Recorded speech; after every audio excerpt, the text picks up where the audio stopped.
모세는 참 많은 그 이적들을 보고 또 떨기나무에 불이 붙은 가운데 하나님 친히 말씀하시는 그런 놀라운 역사들도 목도했습니다. 그리고 여러 가지 이적들도 봤죠. 이제 순종하고 나아가야 되겠지만 모세는 계속해서 현실적인 문제와 그리고 당장 눈앞에 보여지는 막막한 어려움들이 하나님의 약속, 하나님의 명령, 하나님의 말씀보다 더 크게 보였습니다. 그래서 하나님이 계속 설득하시는데도 불구하고 보낼 만한 자를 보내소서 이렇게 말하면서 거절하죠. 뒷걸음질 칩니다. 현실적인 문제들이 너무나 많았고 또 막막했을 것이 분명히 이제 이해도 되고 또 두려운 마음도 사실입니다. 그런데 하나님이 이렇게까지 설득하시는데도 거절하는 모세의 모습을 보면 모세도 참 한 고집하는구나 이런 생각이 듭니다. 동시에 무슨 생각이 드냐니까 모세를 향하여 참아주시고 배려해 주시는 이러한 하나님의 인내, 이 인내가 아니었다면 모세도 없었고 여러분과 저도 없었을 것입니다. 이런 하나님의 그런 인내가 느껴지고요. 특별히 이제 형 아론까지 내가 붙여주겠다라고 하나님이 말씀하신 후에야 모세가 이제 순종하기로 결단을 하고 집으로 가게 됩니다. 집으로 가는데 18절 보니까 장인 이드로에게 돌아가서 이렇게 나오죠. 장인 이드로에게 돌아가서. 돌아가서라는 말씀은 그 원어적 의미는 좀 즉각적으로 움직였다는 뜻입니다. 즉각적으로 이제 마음이 딱 결정된 순간부터는 이전과는 달리 지체하지 않고 즉각 행동하는 모습을 보게 됩니다. 장인에게 애굽으로 가겠다라는 말은 했는데 사실대로는 다 털어놓지는 않았죠. 자신이 하나님을 만났고 또 소명을 받았고 또 출애굽의 역사를 감당해야 된다고 하는 그런 내용은 얘기하진 않고 그냥 고향으로 가서 애굽으로 가서 형제들이 살아있는지 잘 살고 있는지 이렇게 확인차 간다라고 얘기를 한 것입니다. 그도 그럴 것이 이드로는 이방인이기 때문에 어떤 하나님의 임재, 부르심, 사명 이런 것들에 대해서 공감해 주지 못할 것이라는 아마 모세의 생각 때문에 그랬는지 말을 다 하지는 않습니다. 어찌되었든 모세는 장인 이드로가 허락해줘야 갈 수 있습니다. 여러분 장인 이드로에게 사실 모세는 40년 평생을 신세를 졌습니다. 그렇죠? 그리고 모세가 떠나게 되면 이드로 입장에서는 그것이 굉장한 경제적 손실이에요. 자기의 모든 양떼를 지금 모세가 관리하고 있는데 모세가 떠나버린다면 이드로에게는 경제적인 큰 손실입니다. 그리고 또 자신의 딸이나 또 손주가 이제 애굽으로 가는 것에 대해서 참 위험하게 느꼈을 것입니다. 이드로 장인에게는 결코 쉬운 일이 아니죠. 그런데 놀랍게도 이드로는 뭐라고 하죠? 평안히 가라, 평안히 가라 라고 말합니다. 자, 여기서 무엇을 깨닫냐면 여러분 이드로가 어땠든 간에 이드로의 마음이 참 좋았든지 간에 중요한 건 뭐냐면 순종하면 궁극적으로는 하나님이 열어주신다는 것입니다. 많은 경우 우리는 이제 거꾸로 생각합니다. 무슨 말이냐면 문제가 해결되면 그리고 상황이 열리면 내가 순종하겠다, 헌신하겠다 이러는 경우가 많다는 것이죠. 그러나 여러분 성경의 원리는 무엇이냐면 내가 순종하면 문제가 여전히 있고 상황이 여전히 열악해도 순종하면 하나님께서 이끌어 주신다는 것이에요. 여러분 오늘 이 자리에 여러 가지 현실적인 문제들로 인해서 순종하지 못하고 있는 부분이 있다면 여러분 결단하시는 은혜가 있길 소망합니다. 끝까지 미루면 끝까지 하나님의 놀라운 축복과 역사들은 경험하기 어려우실 것입니다. 그래서 여러분 지금 순종할 때 하나님께서 놀랍게 이끌어 가시는 역사를 경험할 수 있는 것이죠. 그래서 19절에서도 확인이 되는데 4장 우리 읽었던 19절 말씀 보면 여호와께서 미디안에서 모세에게 이르시되 애굽으로 돌아가라 내 목숨을 노리던 자가 다 죽었다. 이렇게 놀랍게 열어주시는 이끌어 가시는 하나님의 역사를 보게 됩니다. 순종할 때 열리는 것이다. 이 원리를 먼저 기억했으면 좋겠습니다. 물론 당장 모든 것이 열리는 건 아닙니다. 순종했을 때 때로는 당장 고난이 올 때도 있습니다. 그러나 궁극적으로는 이끄심과 열어주신 역사들이 있다는 것이죠. 자, 이제 20절에 보니까 모세가 홀로 떠나는 게 아닙니다. 자세히 보니까 이제 아내 십보라하고 그다음에 아들들을 다 데리고 갑니다. 두려운 요소들이 이제 사라졌기 때문인지 몰라도, 아주 믿음이 충만해졌는지 몰라도 다 아들까지, 아내랑 다 같이 떠납니다. 근데 자세히 보니까 이렇게 모세가 담대하게 떠날 수 있었던 진짜 이유가 따로 있습니다. 20절 하반절 보니까 모세가 하나님의 지팡이를 손에 잡았더라, 이런 구절이 있죠. 하나님의 지팡이를 손에 잡았더라. 여러분, 하나님의 지팡이가 뭡니까? 여러분, 하나님의 지팡이 원래는 그냥 평범한 지팡이입니다. 모세가 양떼를 치면서 사용하는 평범한 지팡이죠. 그런데 주인이 바뀐 겁니다. 그 아무것도 아닌 볼품없는 형편없는 그 지팡이인데 하나님이 쓰시겠다는 거예요. 그 지팡이를 하나님이 사용하시겠다는 겁니다.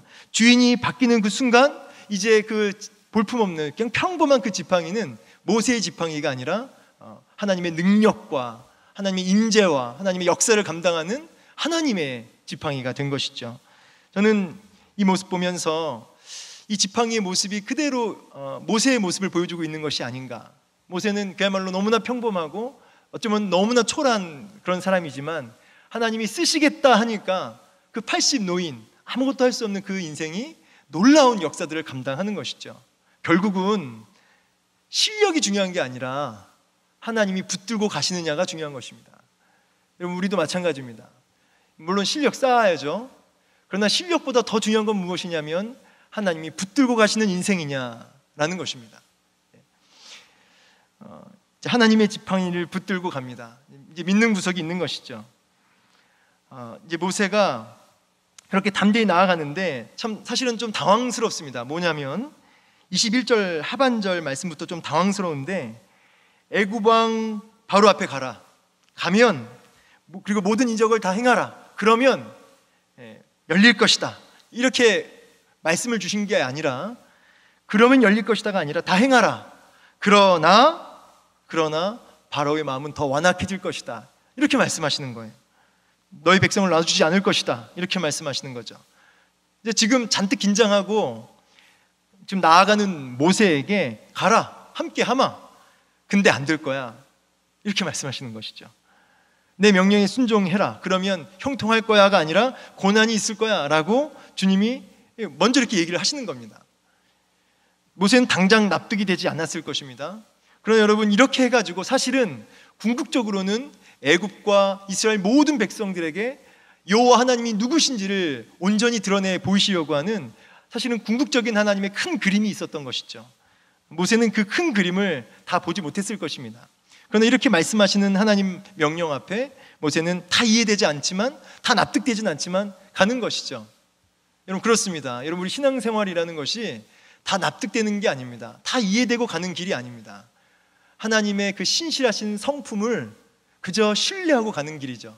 그래서 이해돼서 가는 길 아니요, 믿고 가는 길이다. 그것이 신앙이다 라는 사실을 기억하시기 소망합니다. 하나님이 이제 이스라엘 백성들을 향해서 뭐라고 부르시냐니까 22절 보니까 22절에 마지막에 보니까 내 장자라, 내 아들 내 장자라 이렇게 부르시죠. 참 이 구절도 마음에 참 와닿습니다.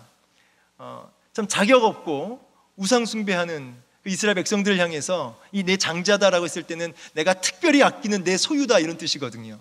특별히 아끼는 내 소유다. 이렇게 자격 없는 우리 백성들을, 이스라엘 백성들을 이렇게 사랑하시는 하나님의 마음이 엿보이는 구절입니다. 바로에게 이렇게 말하는 것이죠. 내 장자를 놓아주지 않으면 내가 너의 장자, 바로 너의 장자를 내가 죽일 것이다. 이렇게 엄중한 경고의 심판을 말씀하십니다. 자, 그렇게 이제 명령을 받아들고 이제 모세가 이제 나아가는데요. 24절부터 26절까지는 좀 난해한 내용들이 나옵니다. 이렇게 모든 명령을 받들고 순종하며 나아가는 모세에게 이제 모세가 어느 정도 위치에 왔는지 모르겠지만 가는 길목 한 숙소에 머물렀는데 24절에 보니까 뒤에 보면 만나사, 하나님이 여호와께서 모세를 만났다는 거예요. 근데 이 만나사 할 때 이 만났다는 것은 그 원어적 의미가 뭐냐면 적대적인 의미입니다. 그냥 좋은 만남이 아니라 죽이러 왔다는 거죠. 실제로 지금 모세를 죽이려고 하십니다. 정확하게 어떤 모습으로 또 어떤 방법을 통해서 모세를 이렇게 만나서 죽이려고 했는지 모르지만 십보라도 느낄 정도의 어떤 위협이 있었다는 것이죠. 십보라가 정확하게 문제의 원인을 알고 있었고, 즉시 십보라가 돌칼을 취해가지고 자녀의 포피를 베어서 할례를 행합니다. 그러자 26절에 보니까 그제서야 여호와의 사자가, 여호와께서 놓아주시죠. 이 무슨 일이냐? 창세기 17장에 여러분 할례 언약이 있습니다. 이 할례 언약은 언약 백성으로 들어오는 중요한 표입니다. 그리고 그 할례를 행하지 않으면 내 백성에서 끊어지리라, 이렇게 말씀하셨죠. 이 중요한 할례를 모세가 행하지 않았다는 것이에요. 이스라엘 백성을 구원해서 언약 백성으로 세우기 위해 나아가는 모세가 정작 본인이 이 언약을 하지 않고 있었던 거죠. 이행하고 있지 않았던 것이죠. 그래서 하나님이 그 부분을 지금 징계하신 겁니다. 왜 할례를 하지 않았을까? 왜 할례를 이행하지 않았을까? 칼빈을 비롯해서 전통적인 해석은 무엇이냐면 이게 이 십보라 때문입니다. 십보라가 이방 여인으로서 아들의 그 포피를 베어서 피를 본다는 것이 너무나 이게 납득이 안 됐던 것이죠. 그래서 이 부분에 대해서 십보라와 장인 이드로까지 아주 강력하게 반대했고, 그 부분으로 인해서 모세가 가정의 평화와 그 성화에 못 이겨서 많이 이렇게 평소에 그 부분 때문에 많은 이야기가 있었지만 하지 못했다는 것입니다. 그래서 십보라는 정확히 문제가 뭐였는지도 알고 있었던 것이죠. 그래서 그 포피를 모세 발에 대며 그랬는데, 다른 성경에 보면 던지며 이렇게 나와 있어요. 던지며. 그러니까 굉장히 그 십보라가 불만인 겁니다. 여전히 이렇게 했지만. 그래서 피남편이라 이렇게 불러요. 모세를 피남편. 피를 보게 한 남편이다, 이 뜻이에요. 피를 보게 한 남편이다. 그래서 그런지 몰라도 여기서부터 이제 모세와 같이 안 갑니다. 십보라와 아들들은 이제 같이 안 가요. 기분이 아주 나빴는지 어땠는지 같이 안 갑니다. 가정의 평화도 좋고 아내의 말을 잘 듣는 것도 좋지만, 여러분 언약, 즉 진리에 대해서는 타협해서는 안 되는 것이죠. 여러분 우리가 앞에서도 여러분 하나님이 모세가 고집부리고 믿음이 부족해서 막 떼를 쓸 때도 하나님이 얼마나 배려해 주셨습니까? 그렇죠. 그런 하나님이신데 언약을 깨는 부분에 있어서는 타협이 없는 것이죠. 여러분 우리가 이웃을 사랑하고 용납하고 품을 수 있어요. 그러나 진리, 예수 그리스도를 대적하고 그 부분에 대해서는 타협할 점이 없다는 것이에요. 그런 맥락에서 기독교가 독선이다라고 하면 맞습니다. 그런 면에서는 기독교는 독선입니다. 오직 예수라고 하는 부분에 있어서는, 이 진리에 있어서는 타협점이 없는 것이죠. 이제 말씀 마무리하겠습니다. 여러분 우리가 환경이 열리면, 또 그 문제가 해결되면 내가 순종하겠다가 아니라는 것입니다. 오늘 여러분이 순종할 때 하나님이 놀랍게, 궁극적으로 놀랍게 열어주시는 하나님의 섭리가 있다는 사실을 기억하시고 오늘 이 새벽에 기도하십시오. 질문하십시오. 하나님, 제가 무엇에 순종해야 할까요?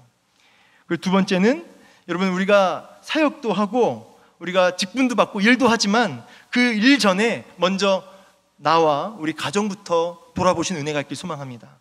여러분 자신이 먼저 자기의 것을 돌아보지 못한 상태에서 교회에서 많은 사역과 많은 말을 한다고 해서 여러분 하나님이 그것을 기뻐하시겠습니까? 먼저 여러분의 자녀와 나의 신앙을 점검하시는, 하나님 앞에 한번 여쭤보시면서 내가 돌이켜야 할 것이 무엇인지를 이 새벽에 질문하시고 또 순종하실 수 있는 은혜가 있기를 간절히 소망합니다. 아멘.